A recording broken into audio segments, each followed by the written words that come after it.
Hello friends, एक बार फिर से हार्दिक स्वागत है आपका आपके अपने यूट्यूब चैनल पर। उम्मीद है आप सब ठीक होंगे, स्वस्थ होंगे। दोस्तों, आज की वीडियो आपके लिए बहुत ही ज़्यादा इंपॉर्टेंट होने वाली है।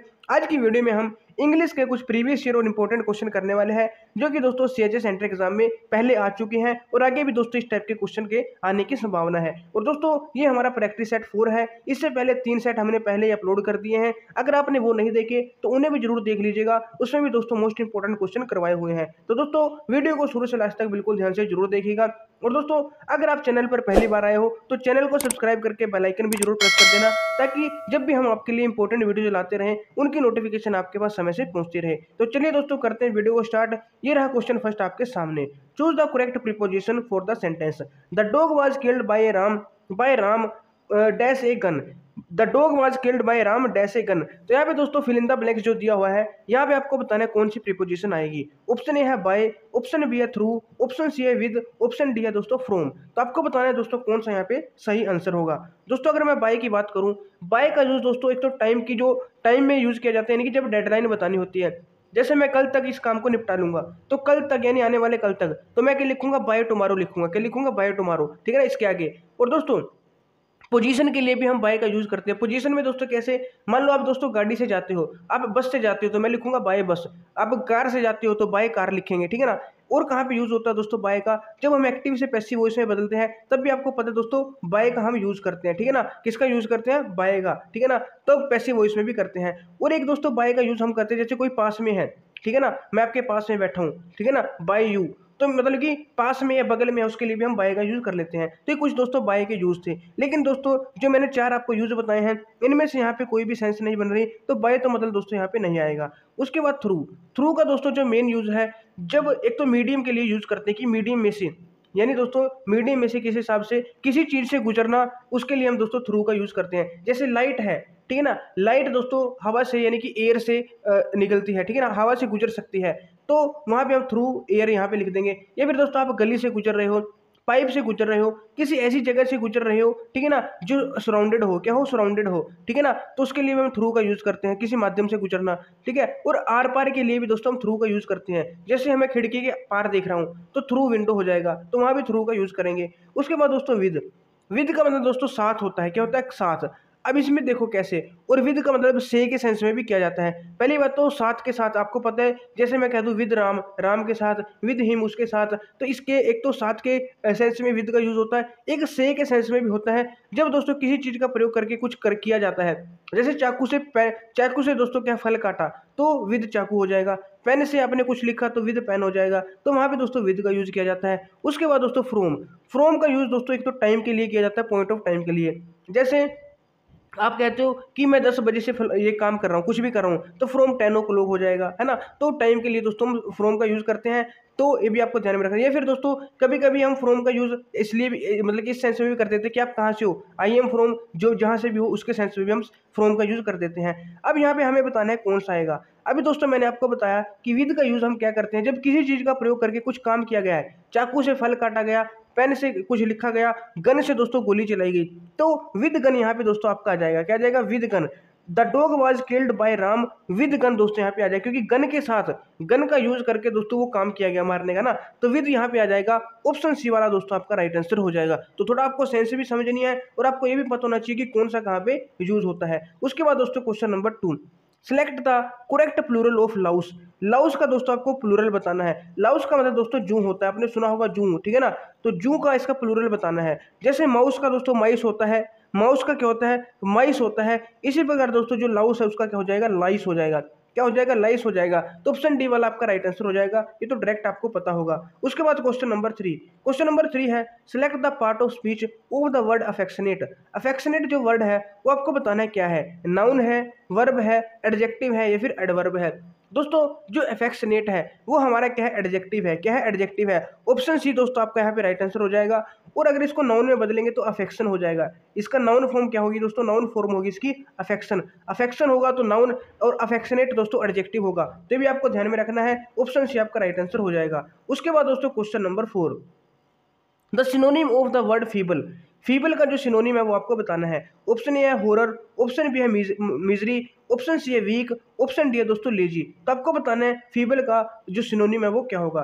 दोस्तों फीबल का मतलब होता है कमजोर, फीबल का मतलब क्या होता है कमजोर, और आपको आपको पता चल गया होगा कि कौन सा इसका राइट आंसर होगा। वीक का मतलब भी दोस्तों कमजोर होता है, तो फीबल का जो सिनोनिम हो जाएगा वो क्या हो जाएगा, वीक हो जाएगा, ठीक है ना, क्या हो जाएगा, वीक।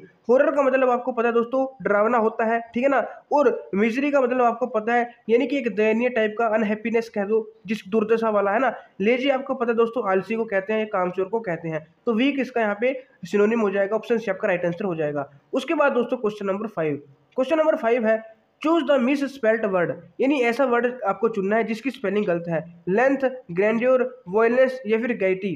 तो आपको बताना है दोस्तों इनमें से किसकी स्पेलिंग यहाँ पे गलत है। दोस्तों जो लेंथ है इसकी स्पेलिंग बिल्कुल सही है, लेंथ का मतलब होता है दोस्तों लंबाई। ग्रैंड्योर की स्पेलिंग दोस्तों बिल्कुल सही है, EUR ही आता है, ये भी दोस्तों क्या है यहाँ पे बिल्कुल सही है। और ग्रैंड्योर का मतलब होता है दोस्तों मतलब कि महिमा कह सकते हो आप, क्या कह सकते हो, महिमा, या एक ऐसी फीलिंग होना जैसे कि हम ही बड़े हो गए है ना, बड़प्पन का एहसास होना, वो भी दोस्तों ग्रैंड्योर उसको बोलते हैं। तीसरा है दोस्तों वॉयलेंस, वॉयलेंस तो दोस्तों आपको पता होगा जो हिंसा हिंसा फैलाना, हिंसा है ना, उसको वॉयलेंस बोलते हैं, उग्रता बोल देते हैं, उग्रता, तो वॉयलेंस को बोलते हैं। गैटी दोस्तों इसकी स्पेलिंग गलत है, इसकी जो सही स्पेलिंग होगी वो क्या होगी, GAI पहले आएगा, फिर E आएगा, फिर TY आएगा, गैटी। इसका मतलब होता है दोस्तों एक ऐसी फीलिंग यानी कि एक मौज मस्ती वाली फीलिंग, खुशी वाली फीलिंग, फीलिंग ऑफ हैप्पीनेस या फिर फीलिंग ऑफ फन कह सकते हो, है ना, खुशी वाली और मौज मस्ती वाली फीलिंग को हम क्या बोलते हैं, गैटी बोलते हैं। तो ऑप्शन डी दोस्तों आपका यहाँ पे सही उत्तर हो जाएगा, इसकी स्पेलिंग गलत थी और सही स्पेलिंग आपको नोट कर लेनी है। उसके बाद दोस्तों क्वेश्चन नंबर 6, क्वेश्चन नंबर 6 है identify the correctly spelled word.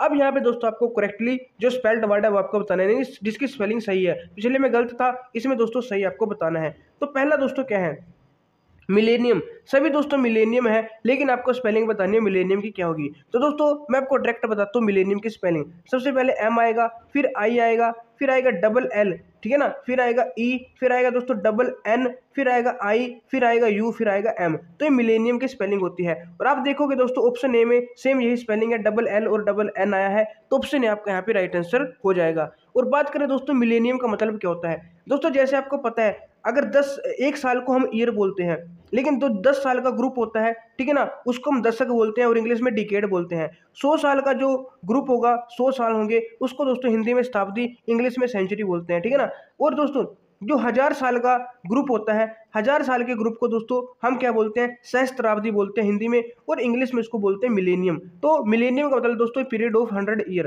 ठीक है ना, एक 1000 सालों का जो एक पीरियड होता है उसको मिलेनियम बोलते हैं, ठीक है ना, तो आपको ध्यान में रखना है। उसके बाद दोस्तों क्वेश्चन नंबर 7, क्वेश्चन नंबर 7 है mister Sharma is dash university professor, fill in the gap with suitable article. तो आर्टिकल बताना है दोस्तों बहुत ही इजी है, यूनिवर्सिटी के आगे क्या आएगा, ए एन द, दोस्तों यूनिवर्सिटी य से पढ़ता है, तो य कॉन्सोनेंट साउंड है, तो मतलब दोस्तों एन नहीं आएगा, क्या आएगा, ए आएगा, क्या आएगा, A. Mister Sharma is a university professor हो जाएगा, ऑप्शन ए दोस्तों आपका राइट आंसर हो जाएगा। उसके बाद दोस्तों क्वेश्चन नंबर 8, क्वेश्चन नंबर 8 है who is the writer of the novel bye bye Blackbird.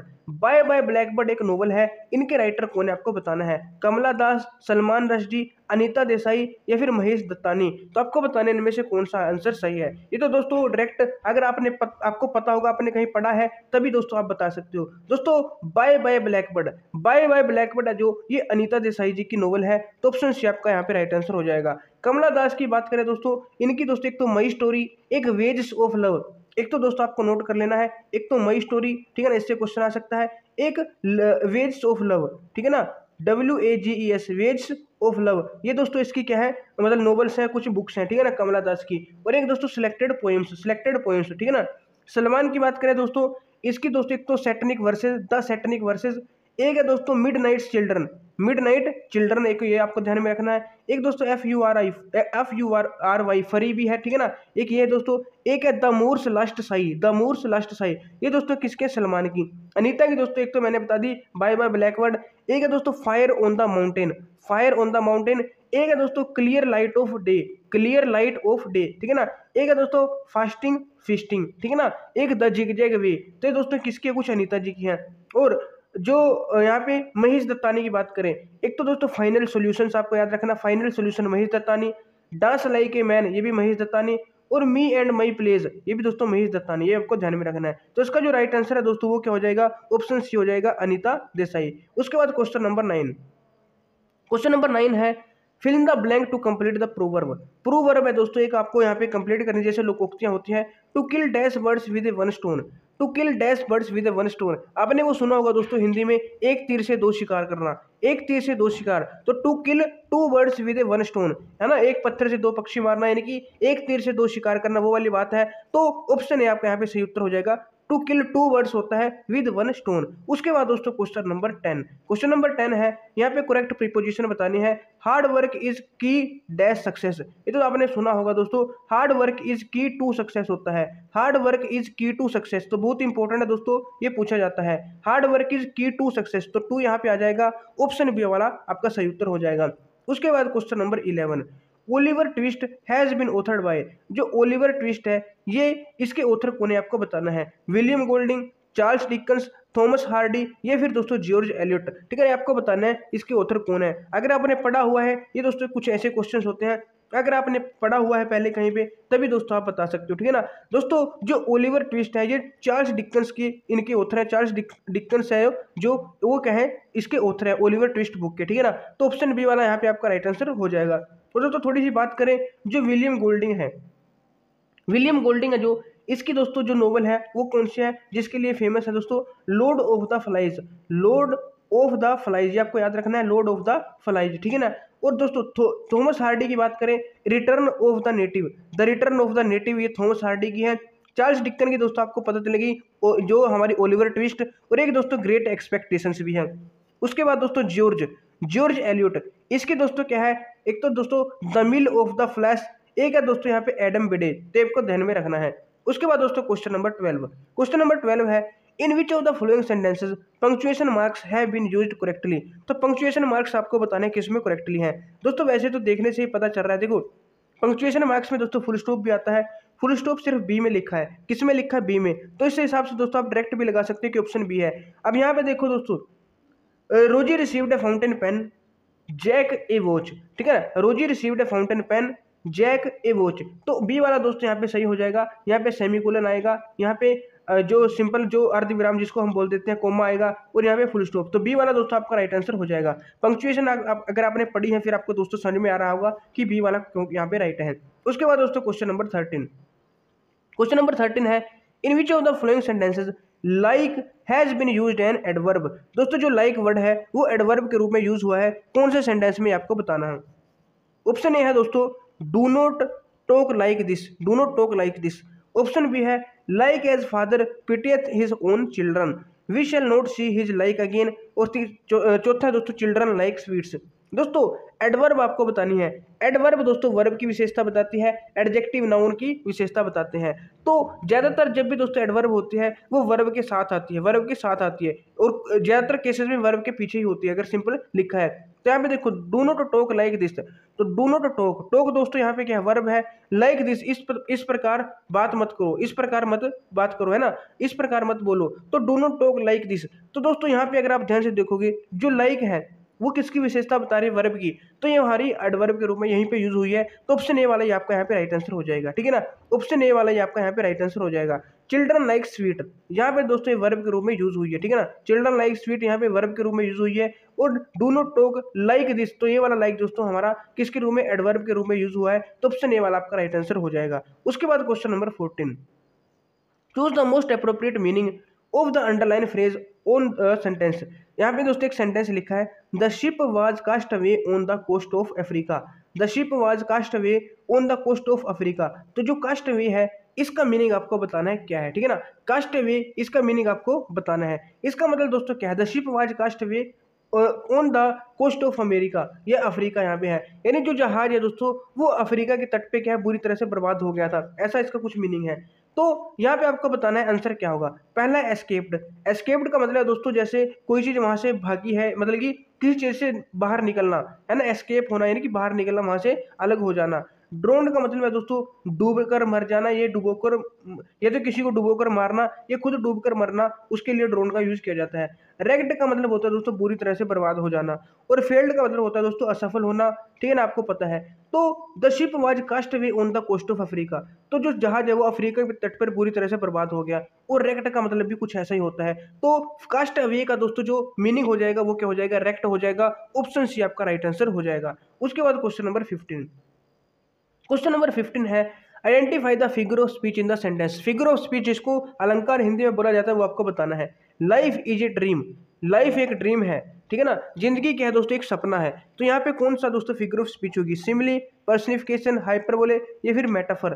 दोस्तों अगर आप ध्यान से देखो, लाइफ इज ड्रीम, ये ऐसे भी बोल सकता था life is like a dream, जो लाइफ है वो सपने की तरह है, लेकिन लाइक नहीं यूज किया। अगर सपने की तरह होता तब यहाँ पे सिमिली हो जाता, लेकिन लाइफ इज ड्रीम यानी लाइफ ही ड्रीम है। तो उसी में दोस्तों क्या है, मतलब जब हम ऐसा नहीं बोलते कि लाइफ क्या है ड्रीम के जैसा है, बल्कि लाइफ को ही ड्रीम बताया गया है, तो यहाँ पे दोस्तों कौन सा मतलब कि फिगर ऑफ स्पीच होती है, यहाँ पे दोस्तों मेटाफर हो जाती है। कौन सी हो जाती है, मेटाफर, जिसको हिंदी में दोस्तों हम रूपक अलंकार होता है जो उसी टाइप से होता है। तो मेटाफर वाला दोस्तों आपको यहाँ पे राइट आंसर हो जाएगा। अगर यहाँ पे होता life is like a dream तब दोस्तों सिमिली यहाँ पे होता ऑप्शन ए वाला, ठीक है ना। उसके बाद दोस्तों question number 16, select the correct pair. Correct pair आपको बताना है aqua water, centum 100, Deka 10, pathos 5। तो यहाँ पे आपको बताना है दोस्तों करेक्ट पेयर कौन सा है। एक्वा वाटर वाला दोस्तों यहाँ पे करेक्ट पेयर हो जाएगा, ठीक है ना, ऑप्शन ए वाला आपका यहाँ पे राइट आंसर हो जाएगा। उसके बाद दोस्तों क्वेश्चन नंबर 17। क्वेश्चन नंबर 17 है identify the appropriately matched pair. तो यहाँ पे आपको बताना है दोस्तों कौन सा जो मैच पेयर है जो वो सही से मैच हुआ है। हिज ब्लड रैन कोल्ड, हिज ब्लड रैन कोल्ड यानी उसका जो ब्लड है, ये दोस्तों एक प्रोवर्ब है, यानी कि हिज ब्लड रैन कोल्ड। जैसे आपने सुना होगा दोस्तों ठंड में, या ठंड में नहीं, जब भी दोस्तों डर लगता है तो क्या होता है, डर लगने से दोस्तों व्यक्ति कांपने लग जाता है। क्या होता है, कांपने लग जाता है। तो उस वही दोस्तों इसका कुछ मतलब है, हिज ब्लड रैन कोल्ड यानी वो बहुत ही ठंडा हो गया, यानी कि कांपने लगा। और यहाँ पे क्या लिखा है, शिवरिंग ड्यू टू कोल्ड, तो यहाँ पे लिखा है दोस्तों ठंड की वजह से कांपना, तो ये वाला तो इसका मतलब नहीं होता। उसके बाद प्लेड मी फॉल्स, प्लेड मी फॉल्स लिखा दोस्तों।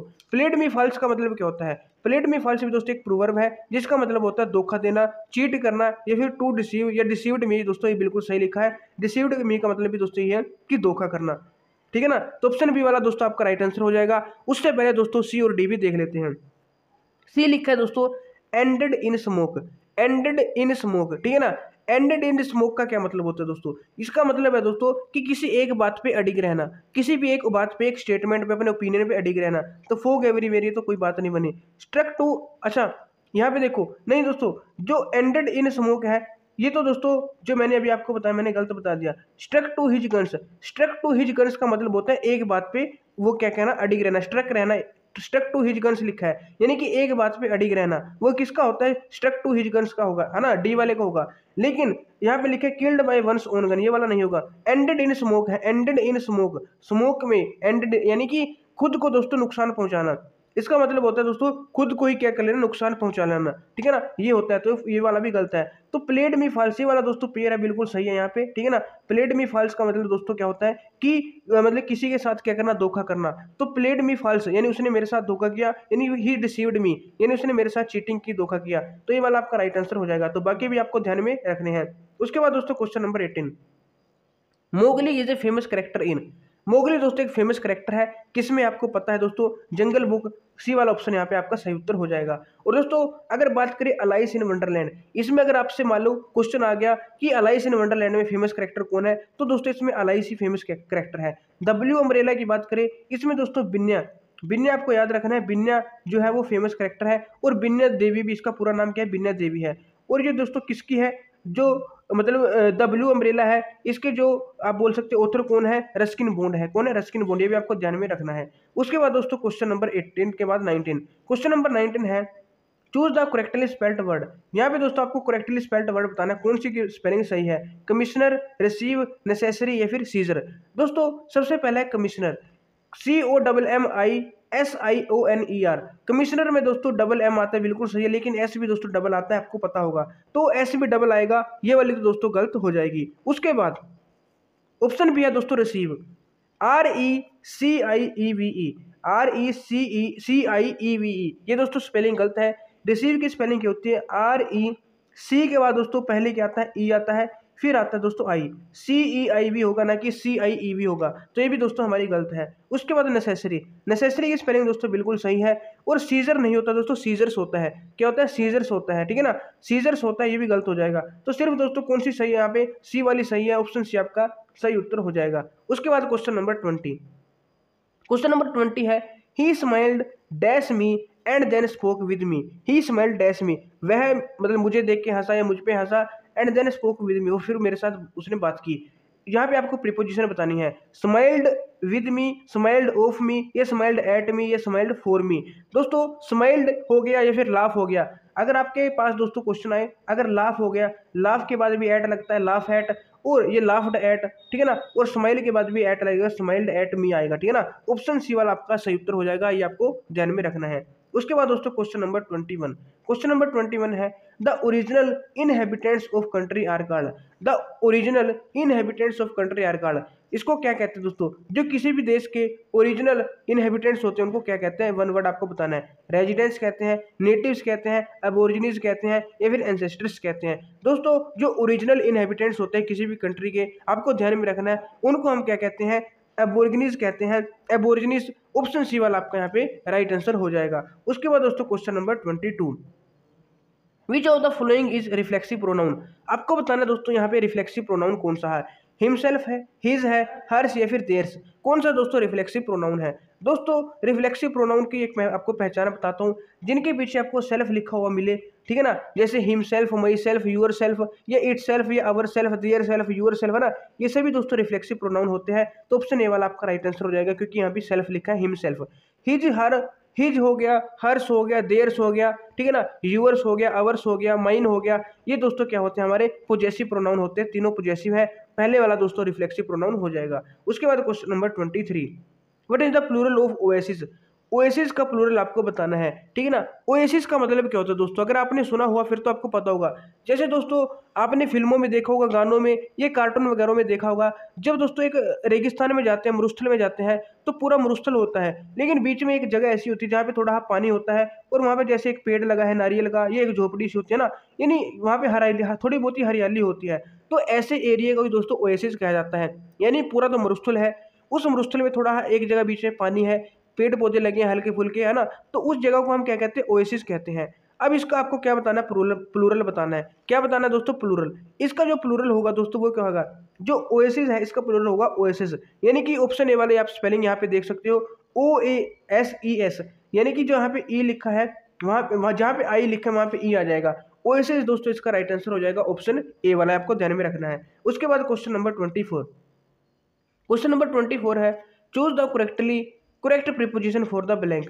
I have been studying in this school dash the last 5 years. I have been studying in this school. तो दोस्तों आप यहाँ पे देख सकते हो, ये प्रेजेंट का टेंस है, और प्रेजेंट में भी दोस्तों परफेक्ट कंटिन्यूस का, प्रेजेंट परफेक्ट कंटिन्यूस का टेंस है। तो जब भी दोस्तों प्रेजेंट परफेक्ट कंटिन्यूस होता है, या तो यहाँ पे सिंस आता है, या यहाँ पे दोस्तों फोर आता है, सिंस या फोर आता है, आपको पता है। अब दोस्तों आपको बताना है सिंस आएगा या फोर आएगा, यानी ऑप्शन ए होगा, ये ऑप्शन डी होगा। अगर आप दोस्तों ध्यान से देखो, इसका रूल क्या होता है सिंस और फोर का, अगर एक पॉइंट ऑफ टाइम होता है तो सिंस आता है, और पीरियड ऑफ टाइम होता है तो फोर आता है। यहाँ पे देखो दोस्तों, यहाँ पे क्या 5 ईयर्स है, क्या है 5 ईयर्स। अब यहाँ पे 5 ईयर्स तो दोस्तों क्या पीरियड ऑफ टाइम है, तो पीरियड ऑफ टाइम यानी कि 4 आएगा, for the last 5 years, option D वाला दोस्तों आपका राइट आंसर हो जाएगा। उसके बाद question number 25, the correct one is, यहाँ पे आपको बताना कौन सा एक सही है। Bring the book me that is lying on the table, ये bring the book that lying on the table to me, ये bring to me the book that is lying on the table, ये bring me the book that is lying on the table. तो दोस्तों यहाँ पे आपको बताना है कौन सा सही है। अगर दोस्तों आपकी जो रीडिंग स्किल अच्छी है फिर आप आसानी से बता सकते हो। इसका जो राइट आंसर होगा वो क्या होगा, bring me the book that is lying on the table, यानी मुझे वो बुक दो जो कि टेबल में पड़ी है। तो ये इसका दोस्तों करेक्ट यहाँ पे स्ट्रक्चर बनेगा, bring me the book that is lying on the table, option D वाला आपका सही उत्तर हो जाएगा। उसके बाद दोस्तों क्वेश्चन नंबर 26, क्वेश्चन नंबर 26 है, neither of them dash come, neither of them dash come. यहाँ पे दोस्तों हैव आएगा, वर आएगा, वाज आएगा, फिर हैज आएगा, आपको बताना है। दोस्तों मैं आपको एक रूल बताता हूँ, बहुत ही इंपॉर्टेंट रूल है, आपको ध्यान से सुनना है, और नोट भी आप चाहे तो कर सकते हो, ठीक है ना। देखो जब भी आपके पास क्या है नेदर ऑफ आए, ठीक है ना, क्या है नेदर ऑफ, ठीक है ना। तो यहाँ पे लिख लो एक बार, या तो एदर, इधर बोलो या एदर बोलो, ठीक है ना, कोई बात नहीं। एदर आए या फिर नेदर लिखा हो, और उसके बाद लिखो दोस्तों ऑफ, ठीक है ना। तो एदर आए या फिर नेदर आए, और उसके बाद क्या लिखो ऑफ, और प्लस में दोस्तों क्या लिखो, कोई भी प्लूरल नाउन लिखो, जैसे देन लिखा है तो ये प्लूरल है, ठीक है ना। देन लिखा है, देम लिखा है, प्लूरल है। तो उसके बाद दोस्तों वर्ब हमेशा कैसे लगेगी, सिंगुलर लगेगी। कैसे लगेगी, सिंगुलर, यानी नेदर ऑफ देम या एदर ऑफ देम, यानी नेदर ऑफ या एदर ऑफ के बाद कोई भी प्लूरल हो सकता है। उसके बाद जो यहाँ पे खाली जगह दी, यहाँ पे वर्ब हमेशा सिंगुलर वर्ब लगेगी, प्लूरल वर्ब नहीं लगेगी, आपको ध्यान में रखना है। जैसे हिसाब से दोस्तों हैव प्लूरल वर्ब है, ये नहीं लगेगी। वर्ब प्लूरल है, ये भी नहीं लगेगी। या तो लगेगा वाज या फिर लगेगा हैज, क्योंकि ये दोनों दोस्तों प्लूरल वर्ब है। अब आप यहाँ पे देखो, नेदर ऑफ देम डैश कम। अब दोस्तों कम क्या है, वर्ब की फर्स्ट फॉर्म। क्या आपने कभी वर्ब की फर्स्ट फॉर्म के साथ वाज देखा है, किसी टेंस में नहीं होता, तो इसका मतलब दोस्तों वाज भी नहीं आएगा। अब बचा दोस्तों हैज, क्या बचा यहाँ पे, हैज बचा। अब दोस्तों यहाँ पे देखो, the neither of them has come हो जाएगा, neither of them has come हो जाएगा, क्योंकि दोस्तों अगर आप ध्यान से देखो, हैज और वर तो, हैव और वर तो वैसे नहीं आएंगे, प्लूरल हो गए। वाज दोस्तों वर्ब की फर्स्ट फॉर्म के साथ आता नहीं है, हैज आएगा। ऑप्शन डी वाला आपका राइट आंसर हो जाएगा, neither of them has come. और एक और बात आपको दोस्तों ध्यान में रखनी है, देखो एक रूल और बताता हूँ।